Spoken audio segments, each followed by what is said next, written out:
I'm on my way to work. I decided to come in late. You know what I'm saying? Um, just wanted to get some extra rest. You know, he's the silent assassin. Doesn't make many appearances. You know, that's a funny thing. All these years I'm watching Arthur Beterbiev, he never comes to fights. You know, he shows up to fight and then he disappears until the next fight. I've never seen Arthur Beterbiev at a fight because I think if he made more appearances than than what he does, except when you cover in one of his fights, I think he would be even bigger. But at the end of the day, that's a different story. So hopefully he gets it done tomorrow. I'll talk about that later on tonight. I'll break down that fight. I'll talk about it tomorrow. And if he gets it done, we can hopefully get the fight that we've been wanting to see for a while now, which is undisputed with him and Bivol.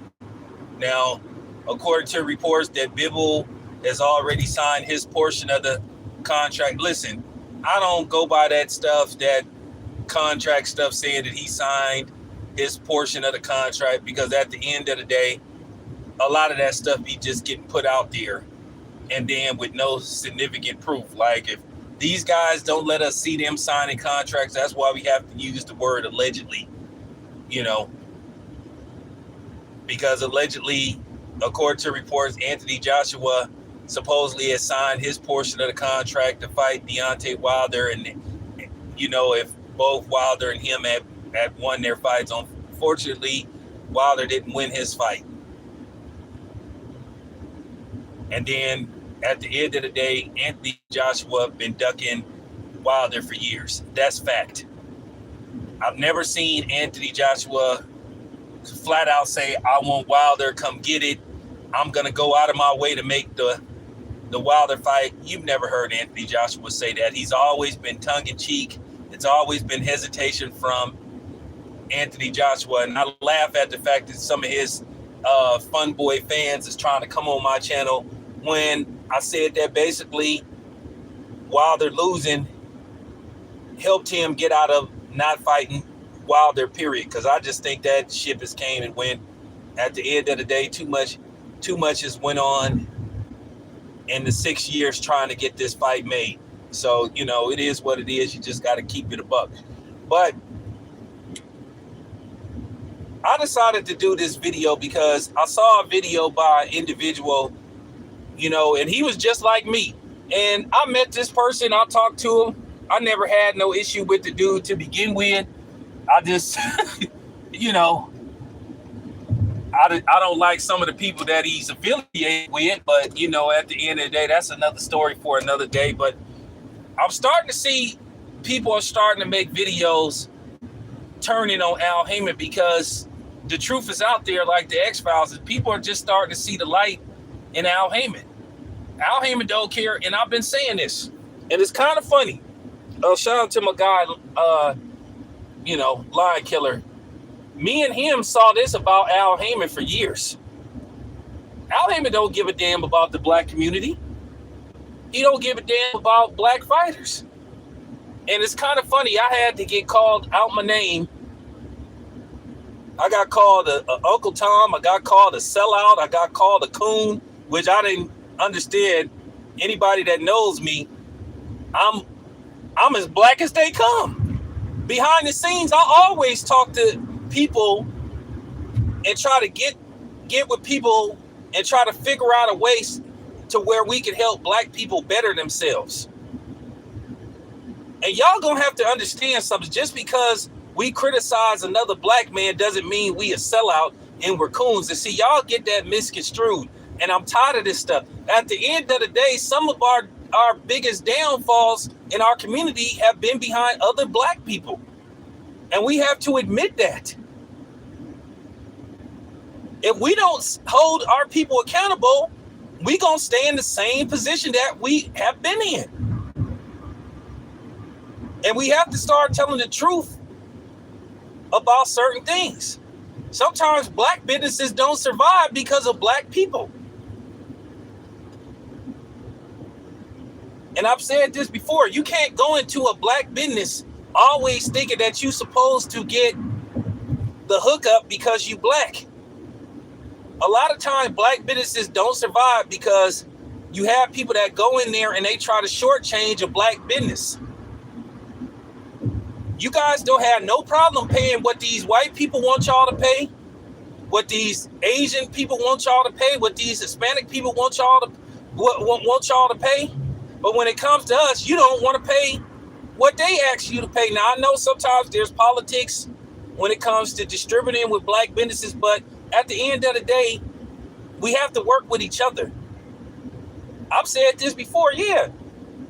If I own a black business, which I plan on doing, yeah, if a dude is short this one time, yeah, I may look out for you. But if you constantly come in doing it, now I know you trying to take advantage. And then when I call you out on it, then you trying to pull, then you trying to play the black stuff. And this is what Al Haymon has been doing for years. We going into the second, it's pretty much week 2 of January. When is this PBC Amazon schedule going to come out? You guys have to put 2 and 2 together. A lot of stuff that was getting put out about the PBC, about what the pay-per-view numbers was capped to a certain degree. Because if the PBC was as successful as people was making it out to be, they would still have deals with Fox. They would still have deals with Showtime. Showtime got rid of them because they wasn't reaching what their bottom line was. When you do business deals, distribution deals and corporate deals and all this kind of stuff, the company that or a quarterly basis, and if it does, even if it's profitable to them, but if it's not meeting their expectations, they still not continue to do business with you. You want to maximize your profit every year. You want it to get bigger and bigger and bigger. And unfortunately, the PBC and Al Haymon wasn't giving these networks what they wanted. Because at the end of the day, you had Al Haymon refusing to make certain fights. And basically what Al Haymon was doing was 0 for 0. What I mean, he was trying to protect these undefeated fighters by basically the ones that he felt was profitable to him, by putting them in these mismatches and not working with other promotional companies. I mean, look at the history when you was trying to see the PBC make cross-promotional fights. They wasn't winning any purse bids. Name one purse bid for a cross-promotional fight that the PBC outbid somebody. And then you saw how they treated Terrence. You saw how Al Haymon. And I just think now people are just like, okay, enough is enough. We're tired of Al Haymon doing this.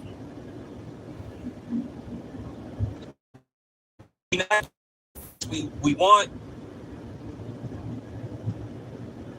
and then he expect to pay top dollar for these fights that nobody have interest in.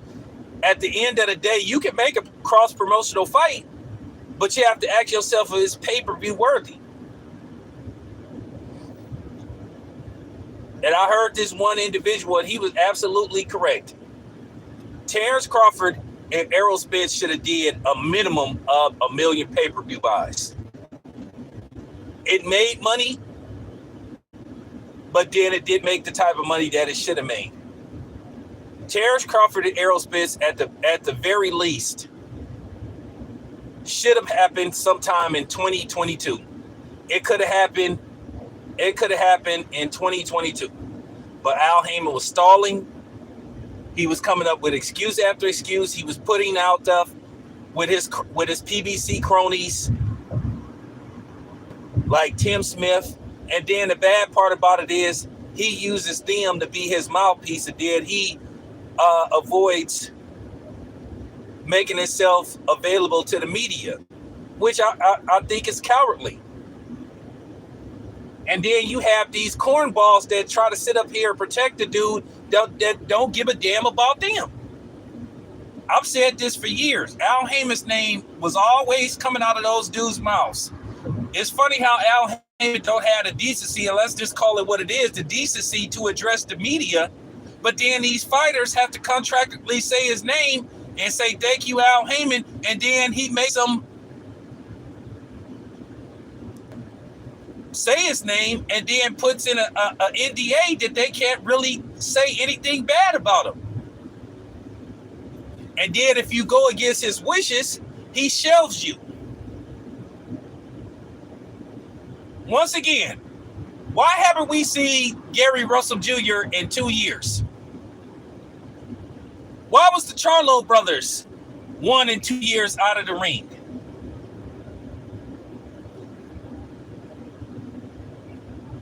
The ones that was getting did the worst was the brothers.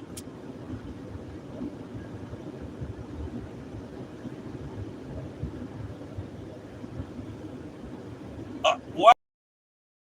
Letting us know when they're going to be back in the ring. You know why? Because they don't know when they're going to be back in the ring. And then to a certain degree, he prevented them from going to fight on other cards. He was never going to make Spence versus Crawford. He didn't want to make the damn fight. He didn't want to make the fight. Had no intentions. He really did not want to make Spence versus Crawford, because what he wanted to do was he was trying to keep Canelo on board. But Canelo, being the fact that he's a promotional free agent, well, he was supposed to. Canelo was going to fight Errol Spence in Dallas, and that was going to be Errol Spence's retirement fight. He was going to get his head beat in by Canelo, and that was going to be his retirement fight. And if you look at Errol Spence now, Errol Spence got all these injuries, eye is messed up, according to him, and all this kind of stuff. Fans gonna have to accept the truth. Errol Spence can't beat Terrence Crawford, and that's fact. Don't have, and I'm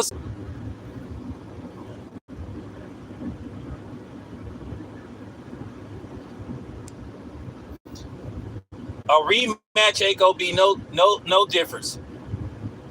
The only thing is y'all fighting a fire under Terrence Crawford, and he gonna go in there and he really gonna hurt Errol Spence. And I'm just gonna say this, and I know you Errol Spence fun boys, the same ones that was getting mad at me and threatening other people, which I don't understand. Why was you threatening people? Because we thought that Terrence Crawford could beat Errol Spence, and dudes making this idle threats and stuff on chat lines and stuff. Like I said, dude, I'll beat the shit out of you. I will beat the fuck out of you. I will beat the living shit out of you if you ever run up on me. I'll lay your ass out, and you know who you are. When I say I will beat the fuck out of you if you ever run up on me. And stop lying saying that I ran from you in Las Vegas. You didn't do shit when you saw me except look stupid. So, like I said, I will lay your ass out if you ever run up on me.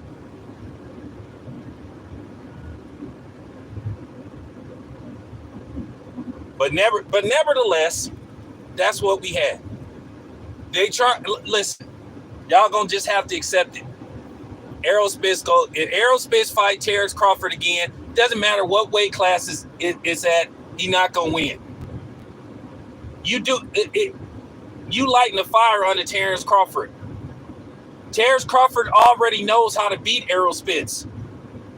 You don't think, you keep talking about, so you really think weight was that big of a factor?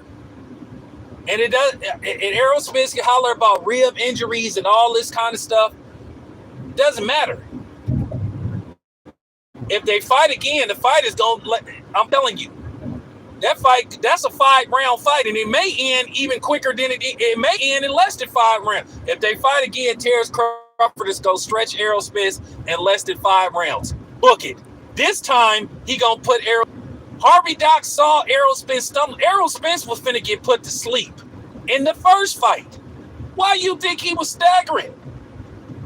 Crawford was one hook or uppercut to the face from laying Errol Spence out.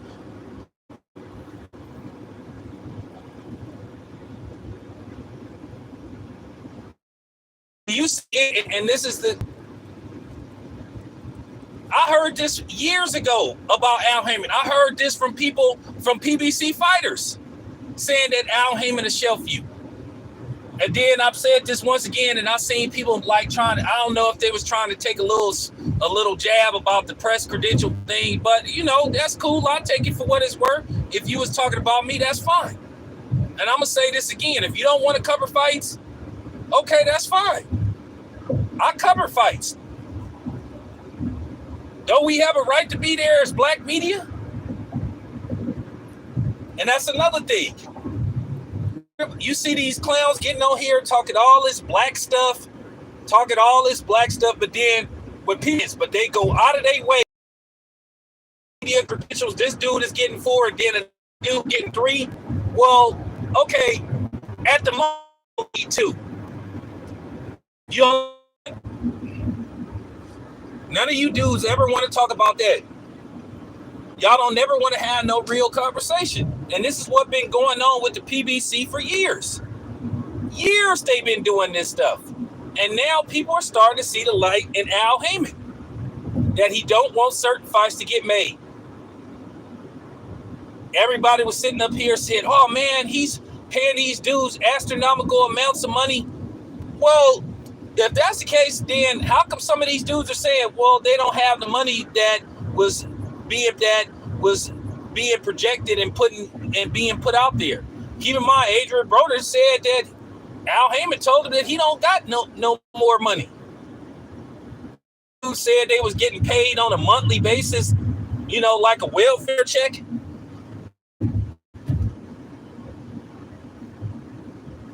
You just got to keep it a buck. Al Haymon only care about Al Haymon.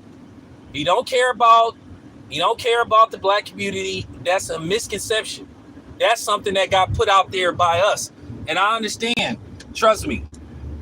Nobody wants black people to succeed more than I do. But then at the end of the day, if you got black people not doing right by other black people, what are you supposed to do? You supposed to stay silent? No, you supposed to call them out so they can do better. Now, I'm going to say this. And this is just, and I'm keeping it a buck. Some of these dudes out here that call themselves like trying to keep it balanced, they full of shit. A lot of these dudes, they get off and they, you know, build up their fan base or subscription base by basically only attacking black people and saying that we make stuff about race. But at the same time, if you a black man only pointing your finger at black people and you said that black people, listen, I keep it balanced.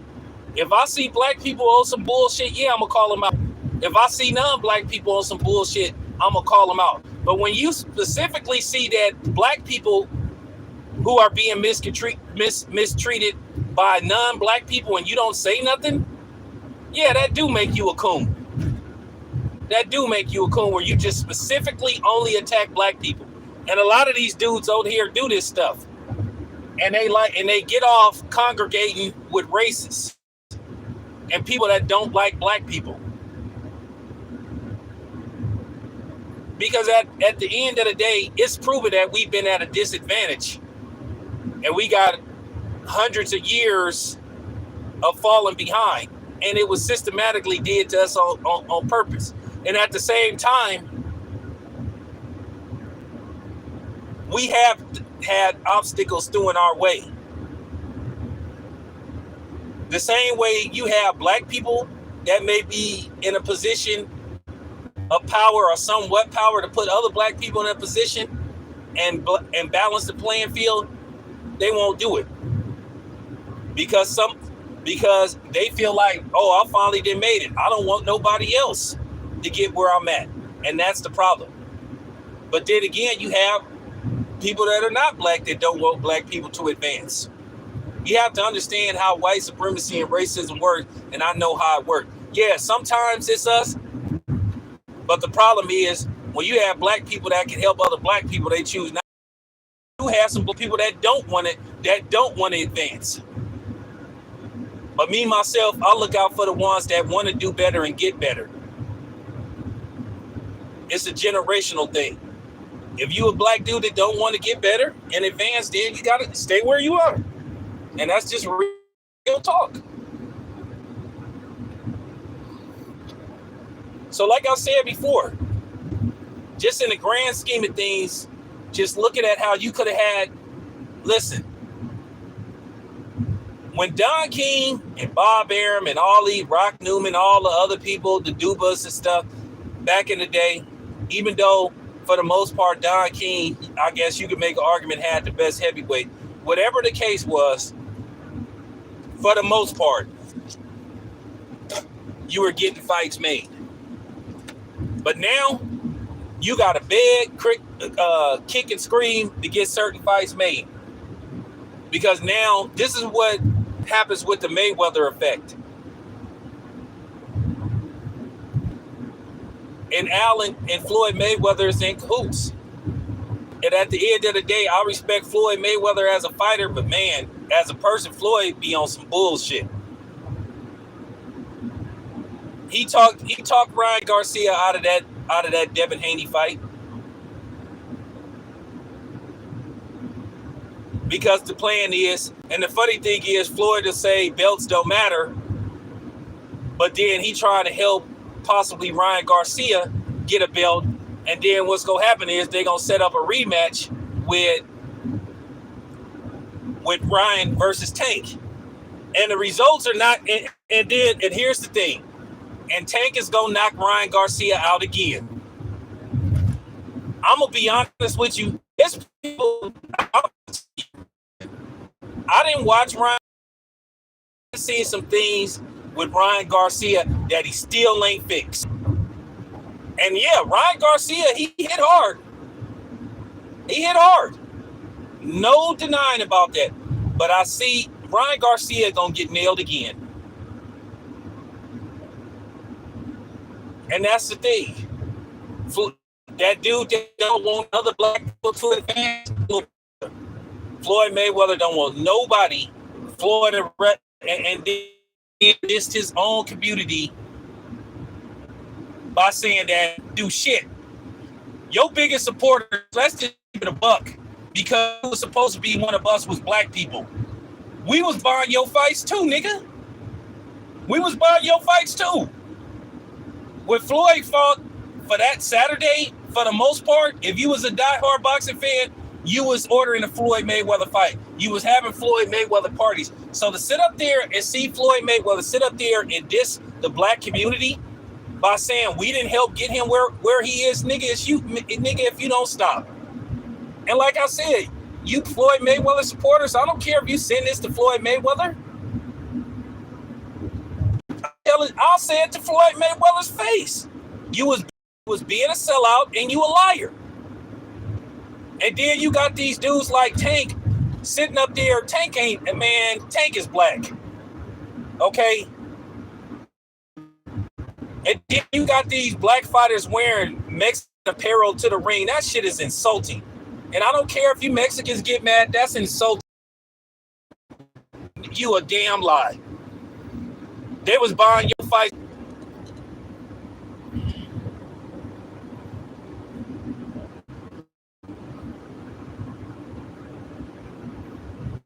That's your guy, man. That's your guy. That's your guy, Al Haymon. He helped Ryan. And then at the end of the day, what's gonna happen? And I'm trying to tell somebody, and people keep talking about how much money that he might be making or could make off Tank. Yeah, Tank is selling out arenas. But you know what I mean? You can't sit up there and say that Devin Haney and Tank wouldn't be a successful fight. Because here's the thing. Ryan Garcia's last fight did sell out in Houston? What was Ryan Garcia's streaming numbers, pay-per-view numbers? But everybody talking about Tank's, everybody talking about what Devin Haney allegedly sold. But then you so-called black is basically going off the word of something that got put out by some old-ass white man.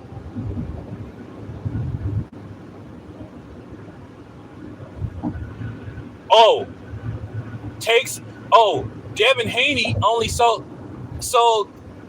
50,000. How do you know? And then Ryan Garcia talking about go sell your 30,000 pay-per-views fighting Rashidi Ellis. Well, once again, Ryan, what did you sell? What was your pay-per-view sales before you fought Tank? Exactly. What was your pay-per-view sales? What was your ticket sales? And then, like I said before, this is what they all do. They always try to deem black fighters. That's what they do.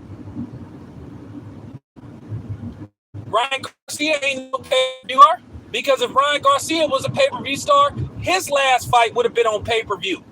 But everybody's sitting up worried about what Devin is selling. You got black people who don't want to see Devin and Tank fight.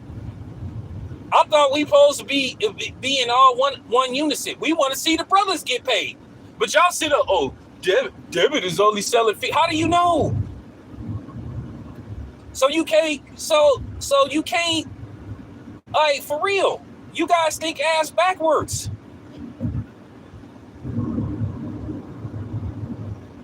Once again, I wanted Spence and Crawford to Ben got made, but you had these idiots, and that's what these dudes was. They were idiots sitting up here talking about they pro-black, they for the black community, but then they trying to devalue Terrence Crawford.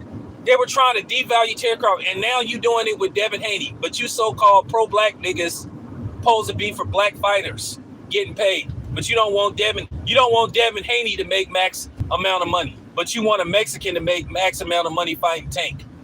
You want to see, come on, man. That's why I don't be paying attention to a lot of you dudes. Because you guys think ass backwards. That's the thing. Al Haymon didn't want Terrence Crawford to get a decent amount of money, but he don't have no problem giving Conor McGregor $100 million. A dude that never had a professional boxing match in his life. Man made more money in one fight with Floyd Mayweather than he made in his entire UFC career. And y'all don't find that strange, but then y'all always try to play that black card and always trying to protect Al Haymon. But this is the same Al Haymon, a dude, Terrence Crawford, that was undisputed at a lower weight class at 140. You don't want to pay him. Oh, we don't know if we have the money. We don't want to give Terrence Crawford an offer that's insulting.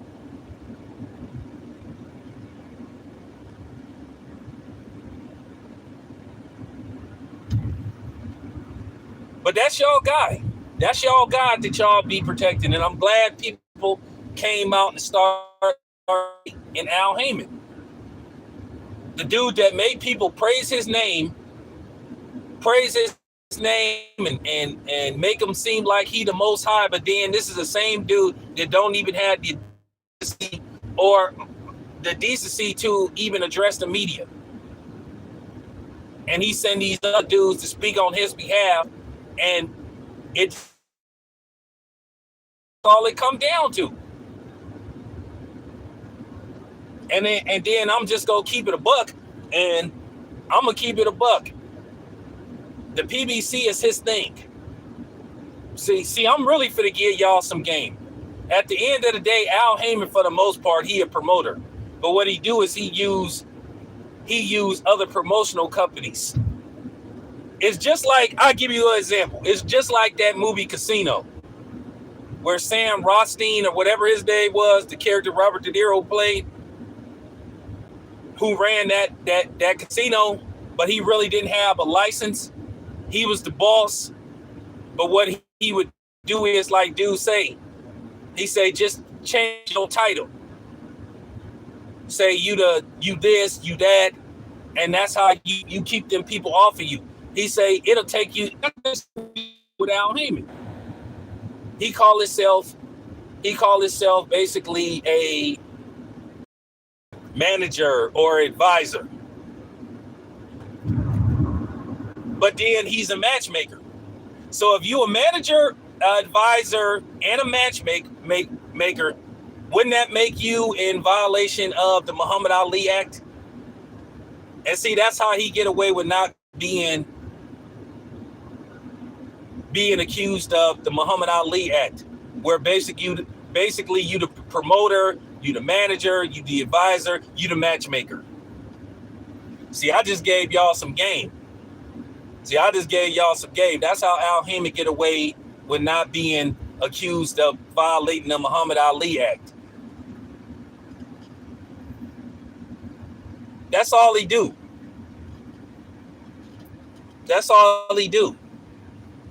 Is he just changed his title. He don't say he a promoter, but he's the founder of the PBC and one of the own and you know. Yeah, the PBC is a program, but at the same time, it's a promotional company at the same time. But that's how you wonder how Al Haymon get away with not being in violation of the Muhammad Ali Act, because he's not probably listed as a promoter, and he probably doesn't have an actual promoter's license. Because if he had a promoter's license, then he would probably be in clear violation of the Muhammad Ali Act. See, I just dropped some game on y'all. See, I just dropped some game. See, ain't nobody now I know somebody gonna listen to this video and they gonna start putting this out there. But that's how Al Haymon keep himself from being in violation of the Muhammad Ali Act. He just keep changing his title. Listen, boxing is corrupt as hell. But that's y'all guy. That y'all have this misconception that he care about putting the best fights out there. He'll care about putting the best fights out there. He talk his fighters out of fights. He did it with, like I said before, he mad at Errol Spence because Errol Spence forced him to make the Terrence Crawford fight, because Errol Spence was getting ridiculed about not fighting Terrence Crawford. People was like, hey, man, what's up? Because the real contingency plan was, in all likely, Errol Spence was going to fight Keith Thurman, and if he got past Keith Thurman, he was going to set up a fight with him and Canelo at Cowboy Stadium. Errol Spence was going to make probably $30-40 million possibly, and that was going to be it. And he probably was going to walk off into the sunset.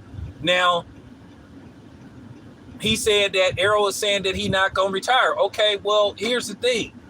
Okay, what's out there for you? What's out there for you?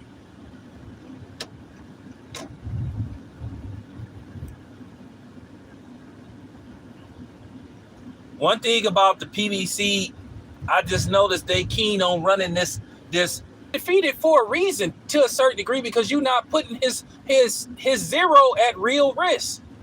Listen, I keep saying this. If Devin Haney ain't no threat to Tank, well, this fight should have been got made then. If Devin Haney is this light punching, no skilled fighter, then this should be a cakewalk for Tank. Why are they worried about his weight? Why are they worried? All you hear is excuse after excuse. Oh, it's ticket sales. Oh, he's selling this amount of pay-per-views and all this amount of pay-per-views and all this kind of stuff. Man, everything ain't meant to be put on pay-per-view.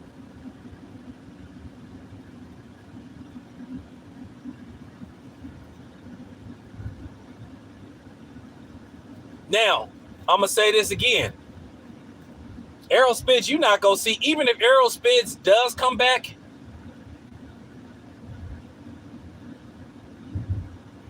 you'll be lucky if you see Errol Spence by the end of July. Because once again, Errol Spence got to let his eye heal. So that's at least 2 months. So he won't be able to participate for the most part, at least in the physical aspect of boxing, at least till March. So he can't do no sparring. He can't do none of that. He can't do none of that stuff, at least till March. And then no telling how much he's going to weigh. So he's going to have to start trying to get back at least until, because he's probably going to blow up to around 170, 180 pounds maybe. So then he's going to have to try to get at least in boxing shape. And then let's say if he signs to fight, that could be another couple of months. So like I said before, you're not going to see Errol Spence probably till around end of July, August. If he come back early, that's fine. And then once again, if he fights Terrence Crawford again, once again, it'll be a year since he last fought. So once again, it'll still be a year since you saw Errol Spence. I'm hitting y'all with facts, not fiction. But you know, it is what it is. I'm sorry, you guys don't get it. But anyway, we'll talk about it later on.